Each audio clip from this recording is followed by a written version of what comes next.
ಜನನಿ news ಚಾನೆಲ್ಗೆ like ಮಾಡಿ, subscribe ಮಾಡಿ, ಶೇರ್ ಮಾಡುವ ಮೂಲಕ ನಮ್ಮ ಚಾನೆಲ್ಗೆ ಸಹಕರಿಸಿ. ಹೆಚ್ಚಿನ ಮಾಹಿತಿಗಾಗಿ ಸಂಪರ್ಕಿಸಿ ಹರಿಚಿನ್.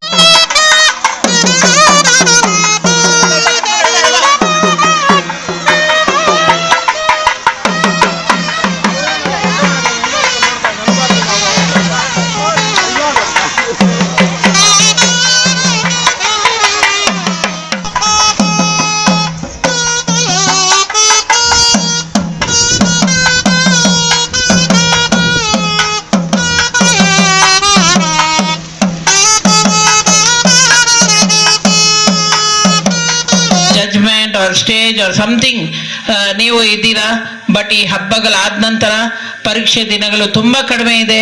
ನಿಮ್ಮ ಶಾಲೆಗಳಲ್ಲಿ ಇದ್ದು ಬೆಳಗ್ಗೆಯಿಂದ ಸಾಯಂಕಾಲ ತನಕ ನಿಮ್ಮ ಮಕ್ಕಳ ಜೊತೆ ಇದ್ದು ಪರೀಕ್ಷೆ ಎದುರಿಸಕ್ಕೆ ಅವ್ರಿಗೆ ಧೈರ್ಯ ತುಂಬಿ, ಅವ್ರಿಗೆ ಆ ಕಂಟೆಂಟ್ ಅನ್ನ ತುಂಬಿ, ಆ ಮಕ್ಕಳು ನೆಕ್ಸ್ಟ್ ಕ್ಲಾಸ್ಗೆ ಅವರ ಸಾಧನೆಯನ್ನ ನೀವು ತುಂಬಿಸ್ತೀರಾ ಅಂತ ಒಂದು ನಂಬಿಕೆಯಿಂದ ಅನ್ಕೊಂಡು, ಮತ್ತು ಇದೇ ತರ ಒಂದು ಹಬ್ಬದ ವಾತಾವರಣ ನಿಮ್ಮ ಶಾಲೆಗಳಲ್ಲಿ ಪ್ರತಿದಿನ ಆ ಮಕ್ಕಳ ಜೊತೆ ಒಂದು ಒಳ್ಳೆಯ ಸಂಬಂಧವನ್ನ ಬೆಳೆಸ್ಕೊಂಡು ಹೋಗ್ತೀರಾ ಅಂತ ನಾನೊಂದು ಭರವಸೆ ಇಟ್ಕೊಂಡು ನನ್ನ ಈ ಒಂದೆರಡು ಮಾತುಗಳ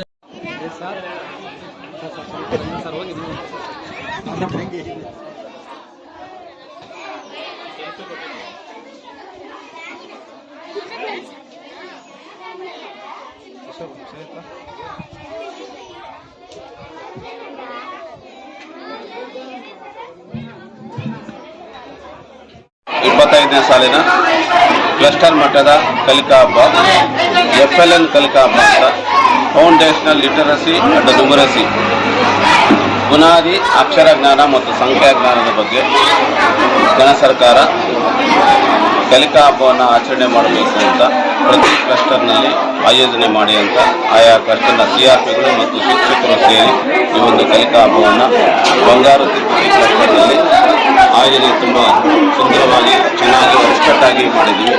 ಎಲ್ಲ ಶಿಕ್ಷಕರು ಒಂದು ವಾರದಿಂದ ಶ್ರಮ ವಹಿಸಿ ಮಕ್ಕಳನ್ನು ಪೂರ್ವ ಸಿದ್ಧತೆಗೊಳಿಸಿದ್ದಾರೆ. ಎಲ್ಲ ಮಕ್ಕಳನ್ನು ತುಂಬ ಚೆನ್ನಾಗಿ ಪೂರ್ವ ಸಿದ್ಧತೆಗೊಳಿಸಿ ಯಾರು ಕಲಿಕೆಯಲ್ಲಿ ಹಿಂದುಳಿದಿದ್ದಾರೋ ಅಂಥ ಮಕ್ಕಳನ್ನು ತುಂಬ ಚೆನ್ನಾಗಿ ಆ ಬುನಾದಿ ಸಾಮರ್ಥ್ಯಗಳನ್ನು ಕಲಿಸಿ, ಅಕ್ಷರ ಜ್ಞಾನವನ್ನು ಕಲಿಸಿ, ಕಲಿಕೆಯನ್ನು ಗುಣಮಟ್ಟವಾದಂಥ ಕಲಿಕೆಯನ್ನು ಮಕ್ಕಳಿಗೆಲ್ಲ ನೀಡ್ತಾ ಬಂದಿದ್ದಾರೆ. ಶಾಲೆಯಲ್ಲಿ ಚೆನ್ನಾಗಿ ಓದ್ತಾ ಇರ್ತಾರೋ ಅಂತ ವಿದ್ಯಾರ್ಥಿಗಳು ಬರಮಾಡ್ಕೊಂಡಿದ್ದೀರಿ ನನಗೆ ಗೊತ್ತಿರೋ ವಿಚಾರ ಪ್ರಕಾರ. ಹಾಗಾದ್ರೆ ತಾವು ಬಿಟ್ಟು ಬಂದಿರ್ತಕ್ಕ ವಿದ್ಯಾರ್ಥಿ ಪ್ರಶ್ನೆ ಏನಪ್ಪಾ ಅಂದ್ರೆ, ಏನ್ 73,000 ತಾವು ಹೇಳಿದ್ದೀರಿ ಈಗ ಸಂಖ್ಯೆ, ಆ ಸಂಖ್ಯೆಯಲ್ಲಿ ಅಲ್ಲಿ ಕೂಡ ಇದ್ದಾರೆ, ಅದನ್ನ ಪ್ರಶ್ನೆ ಮಾಡ್ಕೊಳ್ಬೇಕಲ್ಲಿ. ಈಗ ನಾನು SSLCನಲ್ಲಿ ಈಗ ನೋಡ್ತಾ ಇದ್ರೆ ಸುಮಾರು ಒಂದು 200-300 ಮಕ್ಕಳನ್ನ ನಾವಿಲ್ಲಿ ಕೂಡ ಹಾಕೊಂಡಿದ್ದೀವಿ ಗ್ರಾಮೀಣ ಪ್ರೌಢಶಾಲೆಯಲ್ಲಿ. ಅಲ್ಲಿರೋ ವಿದ್ಯಾರ್ಥಿಗಳಲ್ಲಿ ಸುಮಾರು ಪ್ರಶ್ನೆ ಮಾಡಿದಾಗ ಸುಮಾರು 300ರಲ್ಲಿ ಇರ್ತಕ್ಕಂಥ 100 ವಿದ್ಯಾರ್ಥಿಗಳಿಗೆ ಅಕ್ಷರಜ್ಞಾನ ಇಲ್ಲ ಅಂತಾರೆ. ಇದಕ್ಕೆಲ್ಲ ಪ್ರಶ್ನೆ ಯಾರು ಪ್ರಶ್ನೆ ಹಾಕೊಳ್ಬೇಕು, ಯಾರಿಂದ ಇಲ್ಲಿ ಬಂದಿದೆ ಅಂತಕ್ಕಂಥದ್ದನ್ನ ನಾವು ಆತ್ಮವಿಮರ್ಶೆ ಮಾಡ್ಕೊಳ್ಬೇಕು. ಸರ್ಕಾರ ಇವತ್ತು ಮಾಡದೆ ತಾವೆಲ್ಲ ವಿಜೃಂಭಣೆಯಿಂದ ಬಹಳ ಮೇಲೋಗರವಾಗಿ ತಮ್ಮಲ್ಲಿರ್ತಕ್ಕಂಥ ಪ್ರತಿಭೆಯನ್ನು ಹೊರಕೊತ್ಕೋ ಸಲುವಾಗಿ ತಾವೆಲ್ಲ ಮನಸ್ಫೂರ್ತವಾಗಿ ಇಲ್ಲಿ ಸೇರಿದ್ದೀರಿ. ನಾವು ಪ್ರಶ್ನೆ ಹಾಕೊಬೇಕು. ಅದಕ್ಕೆ ಹೇಳ್ತಾರೆ ಶ್ರದ್ಧಾವಾನ್ ವಿದ್ಯೆ ಲಭತೆ ಜ್ಞಾನಂ ಅಂತ. ಯಾರಿಗೆ ಶ್ರದ್ಧೆ ಇರುತ್ತೆ ವಿದ್ಯೆ ಇರ್ತದೆ ಅಂತಕ್ಕಂಥದ್ದು ನಾವು ಪ್ರಶ್ನೆ ಹಾಕೊಳ್ಬೇಕಲ್ಲ, ಯಾಕೆ ನಾವು ಮಕ್ಕಳು ಕಳಿಸ್ತಾ ಇಲ್ಲ ಅಂತಕ್ಕಂಥದ್ದು. ನಾನು ಕೂಡ ಅಲ್ಲಿದ್ದಾಗ ಸುಮಾರು 2,300 ಶಾಲೆ ಇದೆ ನಮ್ಮ ಜಿಲ್ಲೆನಲ್ಲಿ. 2,300 ಶಾಲೆಗೂ ನಾನು ಭೇಟಿ ಕೊಡೋಕೆ ಆಗದೆ ಇರ್ಬೋದು, ಆದ್ರೆ ಕನಿಷ್ಠ ಪಕ್ಷ ಒಂದು 500-600 ಶಾಲೆಗಾದ್ರೆ ಭೇಟಿ ಕೊಟ್ಟಿರ್ತೀವಿ. ಕಲಿಕಾ ಹಬ್ಬವನ್ನ ನಮ್ಮ ಸರ್ಕಾರಿ ಕನ್ನಡ ಹಿರಿಯ ಪ್ರಾಥಮಿಕ ಶಾಲೆ ಬಂಗಾರು ತಿರುಪತಿಯಲ್ಲಿ ಆಯೋಜನೆ ಮಾಡಿದ್ದೀರಾ. ತುಂಬ ಕಷ್ಟಪಟ್ಟಿದ್ದೀರಾ, ತುಂಬ ಚೆನ್ನಾಗಿ ಮಾಡಿದ್ದೀರಾ. ಎಲ್ಲ ಒಂದು ಸ್ವಂತ ಕೆಲಸದಿಂದನೇ ಎಲ್ಲ ಶಿಕ್ಷಕರು ಮಾಡಿದ್ದೀರಾ. ಆದ್ದರಿಂದ ಎಲ್ರಿಗೂ ನಾನು ಮೊದಲಿಗೆ ನಿಮಗೆ ಧನ್ಯವಾದಗಳನ್ನು ತಿಳಿಸ್ತಾ ಇದ್ದೀನಿ. ಅದೇ ರೀತಿ ಈ ಒಂದು FLN ಕಲಿಕಾ ಹಬ್ಬದ ಮುಖ್ಯವಾದಂಥ ಒಂದು ಉದ್ದೇಶ ಏನಪ್ಪಾ ಅಂತ ಹೇಳಿದ್ರೆ, ಈ ಒಂದು FLN ಅಂತ ಹೇಳಿದ್ರೆ ಫೌಂಡೇಶನಲ್ ಲಿಟರಸಿ ಅಂಡ್ ನ್ಯೂಮರಸಿ, ಕನ್ನಡದಲ್ಲಿ ಬುನಾದಿ ಅಕ್ಷರ ಜ್ಞಾನ ಮತ್ತು ಸಂಖ್ಯಾ ಜ್ಞಾನ ಅಂತ. ಇದು ಸುಮಾರು ನಮ್ಮ ಒಂದು ಸಮೀಕ್ಷೆಯಂತೆ ನಮ್ಮ ಭಾರತ ದೇಶದಲ್ಲಿ 5 ಕೋಟಿ ಮಕ್ಕಳಿಗೆ ಒಂದು ಅಕ್ಷರಜ್ಞಾನ ಸಂಖ್ಯಾಜ್ಞಾನ ಇಲ್ಲ ಅಂತ ಒಂದು ಸಮೀಕ್ಷೆ ಮಾಡಿದೆ. ಆದ್ದರಿಂದ ಈ ಒಂದು FLNಗೆ ಹೆಚ್ಚು ನಮ್ಮ ಇಲಾಖೆ ಸರ್ಕಾರ ಹೆಚ್ಚು ಒತ್ತು ಕೊಟ್ಟಿದೆ. ಏನಿಲ್ಲ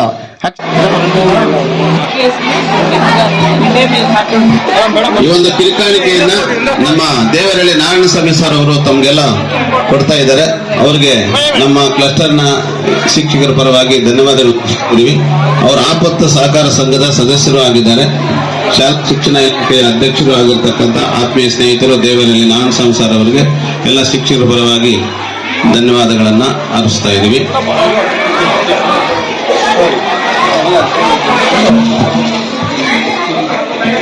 ಎಲ್ಲ ಇನ್ಯಾರಾದ್ರೂ ಕೊಠಡಿಗಳಲ್ಲಿದ್ದರೆ ದಯವಿಟ್ಟು ತೀರ್ಪುಗಾರೆಲ್ಲ ಆಗಮಿಸಿ ಮತ್ತೊಮ್ಮೆ ಕೋರ್ತಾ ಇದ್ದೀವಿ.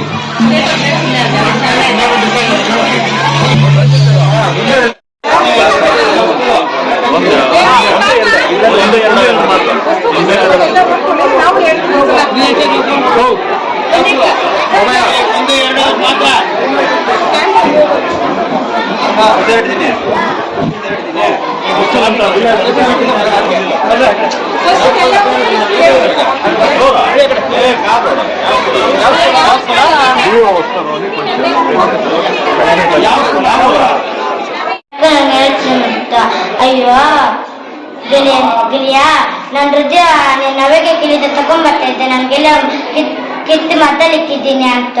ಆಮೇಲೆ ಮೊಸಳೆ ಇವಾಗ ಏನ್ ಮಾಡೋದು ಅಂತ ಅಲ್ಲ ಮೊಸಳೆ ಆಯ್ತು ನಡಿ, ಆಮೇಲೆ ಹೋಗ್ತಾರೋಣ ಅಂತ ಗೊತ್ತೆ, ಆಯ್ತು ನಡಿ ಅಂತ ಹೋಯ್ತು. ಹೋಗ್ತಾ ಹೋಗ್ತಾ ಮರ ಹತ್ರ ಹೋಯ್ತು.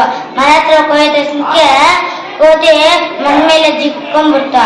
ಆಮೇಲೆ ಏ ಮಿತ್ರ ಗೆಳೆಯನೇ, ಹೃದಯ ನನ್ನ ಕಿತ್ತು ಮಾತಾಡ್ಲಿಕ್ಕೆ ಒಂದು ಜೀವ ಉಳ್ಕೊಳತ್ತ. ನಿನ್ನ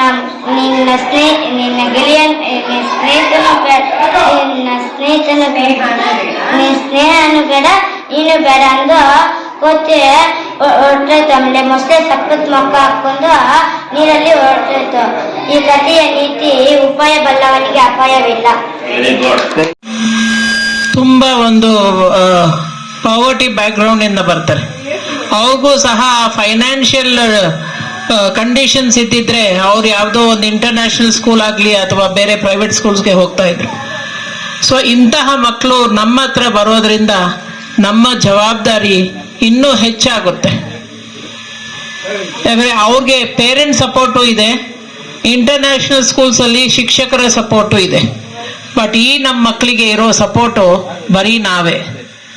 ಸೊ ನಮ್ಮನ್ನೇ ನಾವು ಪ್ರಶ್ನೆ ಮಾಡಿಕೊಂಡು ದೇವರು ನಮಗೆ ಈ ಒಂದು ಅವಕಾಶ ಕೊಟ್ಟಿರೋದ್ರಿಂದ ಆ ಮಕ್ಕಳ ಜೀವನ ನಾವು ಹೆಂಗೆ ರೂಪಿಸ್ತೀವಿ ಅದು ನಾವು ಪ್ರಪಂಚಕ್ಕೆ ಹೇಳಿಲ್ಲ ಅಂದ್ರೇನು ನಮ್ಮ ಆತ್ಮಸಾಕ್ಷಿ ಮತ್ತು ನಮ್ಮ ದೇವರಿಗೆ ಗೊತ್ತೇ ಆಗುತ್ತೆ.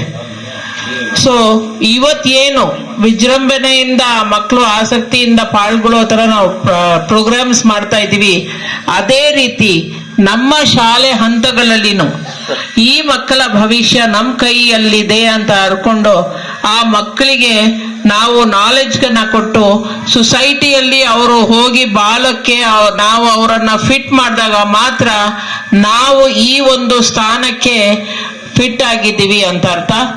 ಯಾರು ನಮ್ಮನ್ನ ಜಡ್ಜ್ ಮಾಡೋದು ಬೇಡ, ನಾವೇ ನಮ್ಮನ್ನ ಜಡ್ಜ್ ಮಾಡ್ಕೊಳ್ಳೋಣ.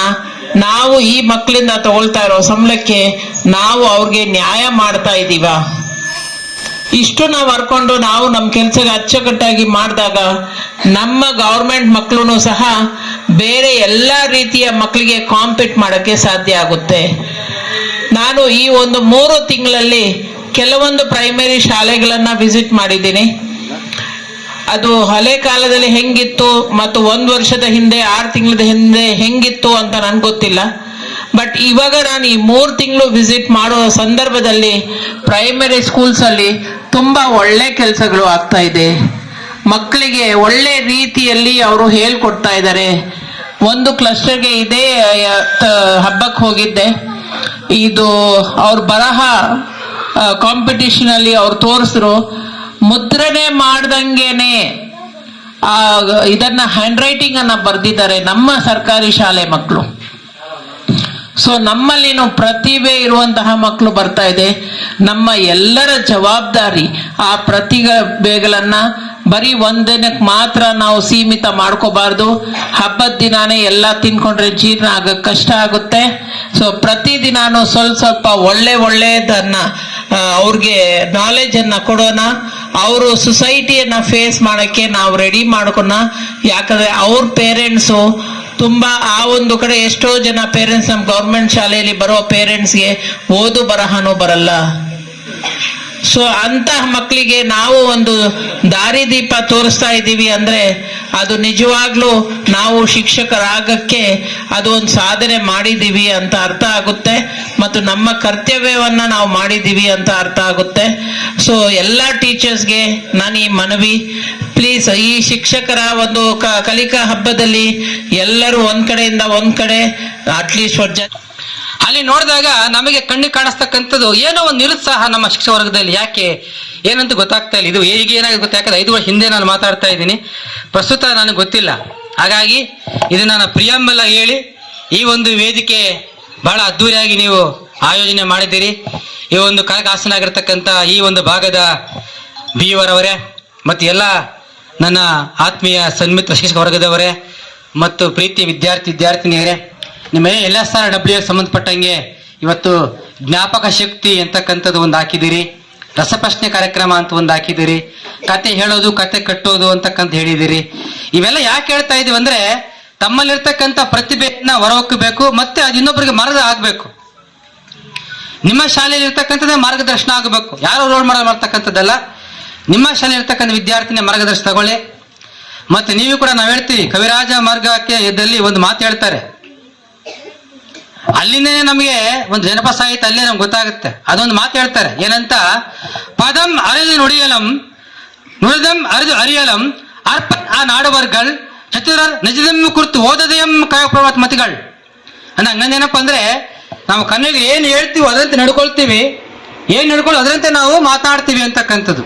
ಅಂದ್ರೆ ಜನಪದ ಸಾಹಿತ್ಯ ಹೆಂಗಂತಪ್ಪ ಅಂದ್ರೆ ಕುರಿತು ಓದದೆಯಂ ಕಾವ್ಯ ಪ್ರಯೋಗ ಪರಿಣತ ಮತಿಗಳು. ಹಂಗಂದ್ರೆ ನಾವು ಓದದೇ ಇದ್ರೂ ಕೂಡ ಕತೆ ಕಟ್ತೀವಿ, ಜನಪದ ಸಾಹಿತ್ಯ ಬರುತ್ತೆ ಅಂತ ಕಲೆ ನಮ್ಮಲ್ಲಿದೆ.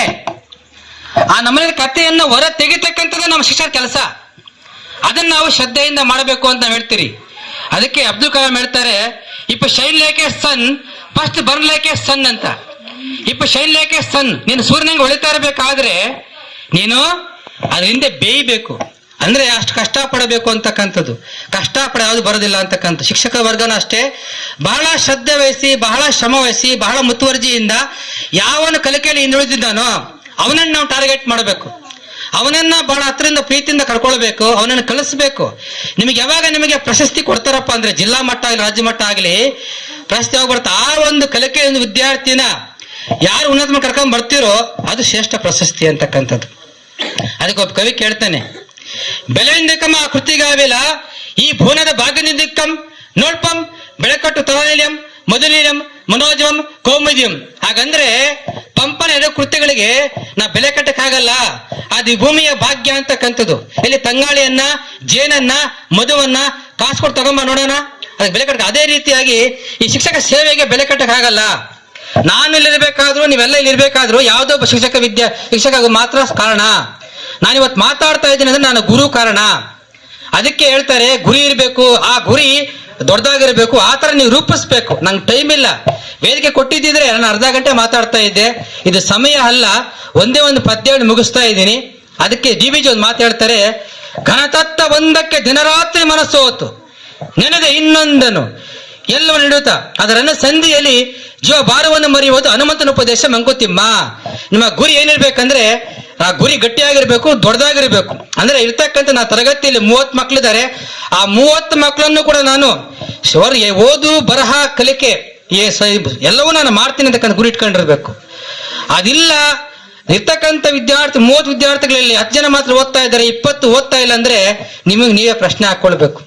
ಹಾಗಾಗ್ದಾಗ ಮಾತ್ರ ಈ ಕಲಿಕೆ ಹಬ್ಬ ಅಂತಕ್ಕಂಥದ್ದಕ್ಕೆ ಒಂದು ಅರ್ಥ ಬರ್ತದೆ, ಅರ್ಥ ಗರ್ಭಿತ ಆಗುತ್ತೆ. ಹಾಗಾಗಿ ನೀವೆಲ್ಲ ಕೂಡ ಈ ವಿದ್ಯಾರ್ಥಿಗಳ ಮುಖವನ್ನ ನೋಡಿ ಒಂದ್ಸಾರಿ ಒಬ್ಬ ಕವಿ ಹೇಳ್ತಾನೆ, ಎಷ್ಟು ಕಲಿಸ್ಬೇಕಪ್ಪ ವಿದ್ಯಾರ್ಥಿ ಅಂದ್ರೆ ಕನಿಷ್ಠ ಪಕ್ಷ ನಿನ್ನ ಮಗನಿಗೆ ಎಷ್ಟು ಕಲಿಸ್ತೀಯೋ ಅಷ್ಟನ್ನ ಕಳಿಸ್ಲೇಬೇಕು ಅಂತ. ಅರ್ಥ ಏನಪ್ಪ ಅಂದ್ರೆ ನಿನ್ನ ಮಗನಿಗೆ ಕನಿಷ್ಠ ಅಂದ್ರೆ ಅದಕ್ಕಿಂತ ಜಾಸ್ತಿ ನಿಮ್ಮ ವಿದ್ಯಾರ್ಥಿ ಇಲ್ಲಿರ್ತಕ್ಕ ನೀವು ನಂಬ್ಕೊಂಬಂತ ವಿದ್ಯಾರ್ಥಿ ಕಲಿಸ್ಬೇಕು, ಅದನ್ನ ಪ್ರಶ್ನೆ ಮಾಡ್ಕೊಳ್ಬೇಕು.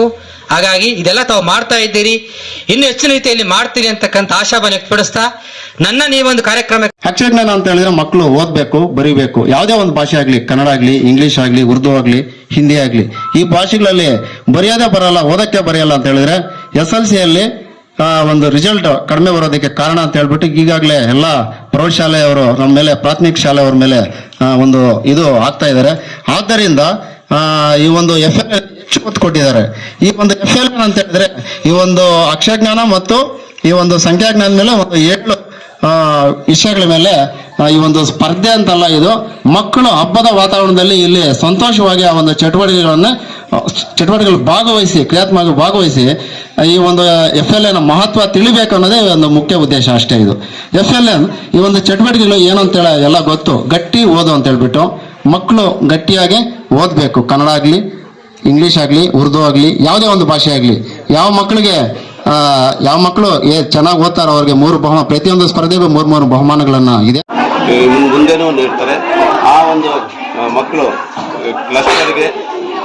ಕ್ಲಸ್ಟರ್ನಲ್ಲಿರ್ತಕ್ಕಂಥ ಎಲ್ಲ ಶಾಲೆಗಳಿಂದ ಮಕ್ಕಳು ಆಗಮಿಸಿ ಈ ಒಂದು ಬಂಗಾರ ತಿರುಪತಿ ಕ್ಲಸ್ಟರ್ನ GHQS ಗುಟ್ಟಳ್ಳಿ ಶಾಲೆಯಲ್ಲಿ ಈ ಒಂದು ಕಲಿಕಾ ಹಬ್ಬವನ್ನು ಆಯೋಜನೆ ಮಾಡಿದ್ವಿ. ಈ ಕಲಿಕಾ ಹಬ್ಬಕ್ಕೆ ಎಲ್ಲ ಶಾಲೆಗಳಿಂದ ಮಕ್ಕಳು ಆಗಮಿಸಿದ್ದಾರೆ. ಈ ಮಕ್ಕಳು ತಯಾರು ಮಾಡಿರ್ತಕ್ಕಂಥ ಎಲ್ಲ ಒಂದು ಅಚ್ಚುಕಟ್ಟಾದಂಥ ಒಂದು ವೇದಿಕೆ ಆಗಿರ್ಬೋದು. ಅಲ್ಲಿ 7 ಸ್ಪರ್ಧೆಗಳು ಆಯೋಜನೆ ಮಾಡಿದ್ವಿ. ಆ ಸ್ಪರ್ಧೆಗಳು ಅದರಲ್ಲಿ ಉದ್ಘಾಟನೆ ಮಾಡಿದಾಗ ತುಂಬ ಚೆನ್ನಾಗಿ ಬಂದಿದೆ. ಮೊದಲನೇದು ಗಟ್ಟಿ ಓದು ಅಂತಂದರೆ ಗಟ್ಟಿಯಾಗಿ ಓದುವುದು, ಸ್ಪಷ್ಟವಾಗುವುದು, ಶುದ್ಧ ಬರಹ ಅಂತ ಸ್ಪಷ್ಟವಾಗಿ ಓದ್ತಕ್ಕಂಥ ಮಕ್ಕಳಿಗೆ ಒಂದು ಸ್ಪರ್ಧೆ ಏರ್ಪಡಿಸಿ ಅದು ಅವ್ರಿಗೆ ಒಂದು 1ನೇ ಬಹುಮಾನ, 2ನೇ ಬಹುಮಾನ, 3ನೇ ಬಹುಮಾನ. ಅದೇ ರೀತಿ ಕೈ ಬರಹ ಅಥವಾ ಕ್ಯಾಲಿಗ್ರಫಿ ಅಂತ decorative writing of decorative hand writing ಯಾರು ತುಂಬ ಚೆನ್ನಾಗಿ ಬರೀತಾರೋ ಅವ್ರಿಗೆ ಒಂದು ಇದನ್ನು ಸ್ಪರ್ಧೆಯನ್ನು ಏರ್ಪಡಿಸಿದ್ದೀವಿ, ಕೈ ಬರಹ ಅಥವಾ ಕ್ಯಾಲಿಗ್ರಫಿ ಅಂತ. ಆಮೇಲೆ ಸಂತೋಷದಾಯಕ ಗಣಿತ ಕಬ್ಬಿಣದ ಕಡಲೆ ಅಲ್ಲ, ಅದನ್ನು ಸಂತೋಷವಾಗಿ ಕಲಿಯಬಹುದು. ಅದು ತುಂಬ ಚೆನ್ನಾಗಿ ಮಕ್ಕಳಿಗೆ ಕಲಿಸ್ಬೋದು, ಅದನ್ನು ಉನ್ನತ ಮಟ್ಟಕ್ಕೆ ಕೊಂಡೊಯ್ಬೋದು ಗಣಿತದಲ್ಲಿ ಅಂತ ಸಂತೋಷದಾಯಕ ಗಣಿತವನ್ನು ಒಂದು ಆಯೋಜನೆ ಮಾಡಿದ್ದೀವಿ. ಮತ್ತೊಂದು ಜ್ಞಾಪಕ ಶಕ್ತಿ ಟ್ರೆಜರ್ ಹಂಟ್ ಅಥವಾ ಮೆಮೊರಿ ಟೆಸ್ಟ್ ಅಂತ ಜ್ಞಾಪಕ ಶಕ್ತಿ, ಅದ್ರ ಬಗ್ಗೆ ಮಕ್ಕಳನ್ನ ಸೇರಿಸಿ ಎಲ್ಲ ಶಾಲೆಗಳಿಂದ ಮಕ್ಕಳು ಬಂದು ಭಾಗವಹಿಸಿ ಅವ್ರು ಯಾರು ಮೆಮೊರಿ ಜ್ಞಾಪಕ ಶಕ್ತಿ ಹೆಚ್ಚಾಗಿದೆಯೋ ಅವರಲ್ಲಿ ಮೊದಲನೇದು, 2ನೇದು, 3ನೇದು ಬಹುಮಾನವನ್ನು ಇದು ಮಾಡಿದ್ದೀವಿ. ನಂತರ ಇನ್ನೊಂದು ರಸಪ್ರಶ್ನೆ ಕಾರ್ಯಕ್ರಮ. ಅದು ರಸಪ್ರಶ್ನೆ ಕಾರ್ಯಕ್ರಮವನ್ನು ನಾವೇ ಬೇರೆ ಶಿಕ್ಷಕರಿಂದ, ಈ ಕ್ಲಸ್ಟರ್ನ ಶಿಕ್ಷಕರಲ್ಲದೆ ಬೇರೆ ಶಿಕ್ಷಕರಿಂದ ಪ್ರಶ್ನೆಗಳನ್ನು ತಯಾರು ಮಾಡಿ ಆ ಪ್ರಶ್ನೆಗಳನ್ನು ಮಕ್ಕಳಿಗೆ ಕೊಟ್ಟು ಅದರಲ್ಲಿ ವಿಜೇತರಾದವರಿಗೆ 1st, 2nd, 3rd ಇರುತ್ತೆ. ನಂತರ ಕಥೆ ಹೇಳುವುದು, ಯಾರು ರಾಗಬದ್ಧವಾಗಿ ತುಂಬ ಅರ್ಥಗರ್ಭಿತವಾಗಿ ತುಂಬ ಚೆನ್ನಾಗಿ ಅರ್ಥೈಸುವ ರೂಪದಲ್ಲಿ ಯಾರು ಕಥೆ ಹೇಳ್ತಾರೋ ಅವ್ರಿಗೂ ಬಹುಮಾನ ಇದೆ. ಅದು ಕಥೆ ಹೇಳುತ್ತಕ್ಕಂಥ ಬಹುಮಾನ. ಆಮೇಲೆ ಪೋಷಕರ ಮತ್ತು ಮಕ್ಕಳ ಸಹ ಸಂಬಂಧ ಚಟುವಟಿಕೆ ಅಂತ ಮಕ್ಕಳಿಗೆ ಮತ್ತು ಪೋಷಕರಿಗೆ ಇಬ್ಬರಿಗೂ ಒಂದು ಇದನ್ನು ಆಯೋಜನೆ ಮಾಡಿದ್ದೀವಿ. ಇಲ್ಲಿ ಎಲ್ಲ ಪೋಷಕರನ್ನು ಆಹ್ವಾನಿಸಿ ಪೋಷಕರು ಮತ್ತು ಮಕ್ಕಳಿಗೆ ಒಂದು ಸಹ ಸಂಬಂಧ ಚಟುವಟಿಕೆಯನ್ನು ಏರ್ಪಡಿಸಿ ಮಕ್ಕಳ ಬಗ್ಗೆ ಕಾಳಜಿ ವಹಿಸಬೇಕು. ಮಕ್ಕಳನ್ನು ಚೆನ್ನಾಗಿ ಮನೆಗಳಲ್ಲಿ ಚೆನ್ನಾಗಿ ಓದಿಸಿ ಅವರು ಏನು ಮಾಡಿದ್ದಾರೆ, ಶಾಲೆಯಲ್ಲಿ ಏನು ಕೊಟ್ಟಿದ್ದಾರೆ, ಏನು ಹೋಮ್ವರ್ಕ್ ಕೊಟ್ಟಿದ್ದಾರೆ, ಏನು ಅಂತ ಗಮನಿಸಬೇಕು ಅಂತಲೂ ಅವ್ರಿಗೊಂದು ಡೈರೆಕ್ಷನನ್ನು ಕೊಟ್ಟು ಚೆನ್ನಾಗಿ ಗುಣಮಟ್ಟದ ಕಲಿಕೆಗೆ ಸಹಕಾರಿಯಾಗಲು ಪೋಷಕರಿಗೂ ಒಂದು ಇದನ್ನು ವೇದಿಕೆಯನ್ನು ಕಲ್ಪಿಸಿ ಅವ್ರಿಗೂ ಒಂದು ಆಟದ ಮುಖಾಂತರ ಅವರನ್ನು ಮಕ್ಕಳ ಪ್ರೋತ್ಸಾಹದ ಕಲಿಕೆಗೆ ಸಹಕಾರಿಯಾಗಬೇಕು ಅಂತ ಅವ್ರನ್ನೂ ಒಂದು ಕಿವಿಮಾತನ್ನು ಹೇಳಿದ್ದೀವಿ. ಅವ್ರಿಗೂ ಒಂದು ಏನೇನು ಮಾಡಬೇಕು ಅಂತ ಡೈರೆಕ್ಷನ್ಸ್ ಕೊಟ್ಟಿದ್ದೀವಿ. ಅವರು ಬಂದು ಭಾಗವಹಿಸಿದ್ದಾರೆ, ಅವ್ರಿಗೂ ಸಹ ಒಂದು ಬಹುಮಾನವನ್ನು ಕೊಡ್ತಾ ಇದ್ದೀವಿ. ನಂತರ ಈ ಒಂದು 7 ಚಟುವಟಿಕೆಗಳು 7 ಕೊಠಡಿಗಳಲ್ಲಿ ಆಯೋಜನೆ ಮಾಡಿ ತುಂಬ ಚೆನ್ನಾಗಿ ಅಚ್ಚುಕಟ್ಟಾಗಿ ನಿರ್ವಹಿಸಿದ್ದೀವಿ. ಈ ಒಂದು ಕಲಿಕಾ ಹಬ್ಬಕ್ಕೆ ಮಾನ್ಯ ಕ್ಷೇತ್ರ ಶಿಕ್ಷಣಾಧಿಕಾರಿಗಳು ಮತ್ತು ಜಿಲ್ಲಾ ಅಲ್ಪಸಂಖ್ಯಾತರ ಇಲಾಖೆ ಮೈಲಾಪುರ ಪ್ರಸಾರ ಅವರು ಬಂದು ಆಗಮಿಸಿ ಈ ಒಂದು ಕಾರ್ಯಕ್ರಮವನ್ನು ಯಶಸ್ವಿ ಮಾಡಿಕೊಟ್ಟಿದ್ದಾರೆ. ಇವರಿಗೆಲ್ಲರಿಗೂ ಧನ್ಯವಾದಗಳು ಅರ್ಪಿಸಿ ನಾನು ಮುಗಿಸ್ತೀನಿ. ಜೈ ಹಿಂದ್, ಜೈ ಕರ್ನಾಟಕ. Thank you. ನಾವು ಈ ಕೌಶಲ್ಯಗಳನ್ನ ಮಕ್ಕಳಲ್ಲಿ ತೊಡಗಿಸ್ಕೊಳ್ಳೋದಿಕ್ಕೆ ಕಾರಣ ಅಂದ್ರೆ ನಮ್ಮ ಗೀತಾಂಜಲಿ ಮೇಡಮ್ ಅವರು ಈ ಎಲ್ಲಾ ಚಟುವಟಿಕೆಗಳನ್ನ ಮಕ್ಕಳ ಮೂಲಕನೇ ಮಾಡಿಸಿರೋ ಇದು ಅಂತ ಒಂದು ಹೆಮ್ಮೆ ಆಗಿ ಹೇಳ್ತೀವಿ. ಮತ್ತೆ ಅನಿರೀಕ್ಷಿತವಾಗಿ ಬಂದಂತಹ ನಮ್ಮ ಕೋಲಾರ ನೋಡಲ್ ಆಫೀಸರ್ ಅವರು ಅನೇಕ ಸೂಕ್ತವಾದಂತಹ ಉಪಯುಕ್ತವಾದಂತಹ ಮಾಹಿತಿಯನ್ನ ನೀಡಿದ್ದಾರೆ. ನಮ್ಮ BO ಮೇಡಮ್ ಅವರು ಮಕ್ಕಳಲ್ಲಿ ಶಿಕ್ಷಕರು ತಮ್ಮ ಆತ್ಮಸಾಕ್ಷಿಯಾಗಿ ಪಾಠವನ್ನ ಮಾಡಬೇಕು ಅಂತ ಹೇಳಿದ್ರು. ನಾವು ಇಲ್ಲಿ ಸೇರಿರುವಂತಹ ಎಲ್ಲಾ ಶಿಕ್ಷಕರು ಆ ಮಾತನ್ನ ನೆರವೇರಿಸ್ತೀವಿ ಅಂತ ಹೇಳ್ತೀವಿ ಮೇಡಮ್. ಈಗೂ ಮಾಡ್ತಾ ಇದ್ದೀವಿ. 100% ಎಫೆಕ್ಟ್ಸ್ ಆಗ್ತೀವಿ ಅಂತ ನಾವು ನಿಮಗೆ ಭರವಸೆಯನ್ನ ಕೊಡ್ತೀವಿ. ಮತ್ತೆ ಮುಖ್ಯವಾಗಿ ನಮ್ಮ ಕ್ಲಸ್ಟರ್ನ ಎಲ್ಲ ಶಿಕ್ಷಕರು ನಮ್ಮ ಲೇಡೀಸ್ಗೆನೆ ಈ ವೇದಿಕೆಯನ್ನ ಬಿಟ್ಕೊಡ್ಬೇಕು ಅಂತ ತೀರ್ಮಾನಿಸಿ ನಮಗೆ ಈ ವೇದಿಕೆಯನ್ನ ಬಿಟ್ಕೊಟ್ಟಿರೋದಕ್ಕೆ ನಮ್ಮ ಎಲ್ಲಾ ಶಿಕ್ಷಕರ ಪರವಾಗಿ ನಮ್ಮ ಕ್ಲಸ್ಟರ್ನ ಶಿಕ್ಷಕರಿಗೆ ನನ್ನ ಹೃದಯಪೂರ್ವಕ ಧನ್ಯವಾದಗಳನ್ನು ಅರ್ಪಿಸ್ತೀನಿ. ನನಗೆ ಅಧ್ಯಕ್ಷ ಸ್ಥಾನವನ್ನ ಕೊಟ್ಟಿರೋದು ಕೂಡ ನನಗೆ ತುಂಬಾ ಖುಷಿ ಆಯ್ತು. ಅದು ಕೂಡ ನನ್ನ ತುಂಬಾ ಹೃದಯ ಧನ್ಯವಾದಗಳನ್ನ ಅರ್ಪಿಸ್ತೀನಿ. ಇಲ್ಲಿಗೆ ನನ್ನ ಇಲ್ಲದವನ ಬರಿಮುಖವು ಹಾಳೂರ ಅದ್ದಿನಂತಿಕ್ಕು ಸರ್ವಜ್ಞ ಅಂತ. ಅಂದ್ರೆ ವಿದ್ಯೆಗೆ ಅಷ್ಟು ಬೆಲೆ ಇದೆ, ತುಂಬಾ ಬೆಲೆ ಇದೆ, ತುಂಬಾ ಕಾಂಪಿಟೇಷನ್ ಕೂಡ ಇದೆ, ಒಪ್ಕೊಂತೀವಿ. ಆದ್ರೆ ಮಕ್ಕಳೇ, ನಿಮ್ಮಲ್ಲೊಂದು ಇದು ಮಾಡೋದು ನಾನೇನು ಅಂತಂದ್ರೆ, ನೀವೇನ್ ಮಾಡ್ತೀರಾ, ಸಿನಿಮಾ ಆಕ್ಟ್ರಿಗಳನ್ನ ರೋಲ್ ಮಾಡಲಕ್ ತಗೊಂತೀರಾ. ತಗೊಳ್ಳಿ, ಬೇಡ ಅಂತ ಹೇಳೋದಿಲ್ಲ. ಅವರು ಮನರಂಜನೆಗೋಸ್ಕರ ಮಾಡ್ತಾರೆ. ಅದರಲ್ಲಿರುವಂತಹ ಒಳ್ಳೆ ಅಂಶ ತಗೊಳ್ಳಿ. ತುಂಬಾ ಜೀವನದಲ್ಲಿ ಸಾಧಿಸೋರನ್ನ ತಗೊಂಡಿರಿ. ಹೋದ ವರ್ಷ ತಮಿಳ್ನಾಡಿನ ಹುಡುಗ ಗುಕೇಶ್ ಅಂತ ಓದಿದ್ರ, ಪೇಪರಲ್ಲಿ ಓದಿದ್ರ, ಅತಿ ಚಿಕ್ಕ ವಯಸ್ಸಿಗೆ ಚೆಸ್ ಅಲ್ಲಿ ವರ್ಲ್ಡ್ ಚಾಂಪಿಯನ್ ಆದ. 4ನೇ ಕ್ಲಾಸೇ ಓದಿರೋದು ಅವನು. ಅವನು ಇಷ್ಟು ಸ್ವಲ್ಪ ಓದ್ರಿ, ಬೇಕಾದ್ರೆ ಮನೆಗೆ ಹೋಗಿ ಗೂಗಲ್ ಅಲ್ಲಿ ಸರ್ಚ್ ಮಾಡಿ, ಗುಕೇಶ್ ಚೆಸ್ ಚಾಂಪಿಯನ್ ಅಂತ. 4ನೇ ಕ್ಲಾಸೇ ಓದಿರೋದವನು. ಅವರಪ್ಪ ಸರ್ಜನ್ನು, ಡಾಕ್ಟರ್ ಅವರು. ಅವ್ರೇನ್ ಮಾಡಿದ್ರು, ಚಿಕ್ಕಂದಿನಿಂದ ಅವನಿಗೆ ಓದ್ನಲ್ಲಿದ್ದಂತ ಆಸಕ್ತಿಯನ್ನ ಗುರುತಿಸಿ ಕೆಲಸ ಬಿಟ್ಟು ಮಗುವಿಗೆ ಚಿಕ್ಕಂದಿನಿಂದಾನೇ ಚೆಸ್ ಬಗ್ಗೆ ಚೆನ್ನಾಗಿ ಟ್ರೈನಿಂಗ್ ಕೊಟ್ರು. ಅವನು ಒಂದು 7-8 ವರ್ಷದ ವಯಸ್ಸಿನಲ್ಲಿ ಮಗುವಿನಲ್ಲಿ ಯಾರೋ ಇಂಟರ್ವ್ಯೂ ಮಾಡಿ ಒಬ್ಬ ಯೂಟ್ಯೂಬರ್ ಕೇಳಿದ್ರೆ ಹೇಳ್ತಾನಂತೆ, ಏನಾಗ್ಬೇಕು ಅಂದ್ಕೊಂಡಿದೀಯಾ ನೀನು ಮುಂದೆ ಅಂದ್ರೆ, I want to become a chess champion in the world ಅಂದಂತೆ. ಅಂದ್ರೆ ನಾನು ಪ್ರಪಂಚದಲ್ಲೇ ಚೆಸ್ ಆಟದಲ್ಲಿ ನಂಬರ್ 1 ಆಗ್ಬೇಕು ಅಂತ ಅವನು ಅಂದಿದ್ದು. ಆಗ ಹೋದ ವರ್ಷ 2024ರಲ್ಲಿ ಅವನು ವರ್ಲ್ಡ್ ಚೆಸ್ ಚಾಂಪಿಯನ್ ಆದ. ನೋಡಿ, ಏನೇನ್ ಮಾಡಬಹುದು. ನೀವೇನ್ ಮಾಡ್ಬೇಕು, ಮನಸ್ಸು ಮಾಡ್ಬೇಕು. ಇಲ್ಲಿ ಕೂತಿದ್ದೀರಾ, ಇನ್ನು 10 ವರ್ಷ ಆದ್ಮೇಲೆ ನಿಮ್ಮಲ್ಲಿ ಯಾರ್ಯಾರು ಏನೇನಾಗ್ತೀರ ಯಾರು ಹೇಳಕ್ಕಾಗಲ್ಲ. ಅರ್ಥ ಆಯ್ತಾ? ಅದಕ್ಕೇನ್ ಬೇಕು, ನಿಮ್ಮಲ್ಲಿ ನಿಮ್ಗೆ ನಂಬಿಕೆ ಬರಬೇಕು. ನಿಮ್ಮಲ್ಲಿ ನಿಮ್ಗೆ ನಂಬಿಕೆ ಬಂದಾಗ ಮಾತ್ರ ಜೀವನದಲ್ಲಿ ಏನು ಬೇಕಾದ್ರೂ ಸಾಧಿಸಬಹುದು. ಅದಕ್ಕೆ ಹೇಳೋದು ನಾವು ಓದಿ.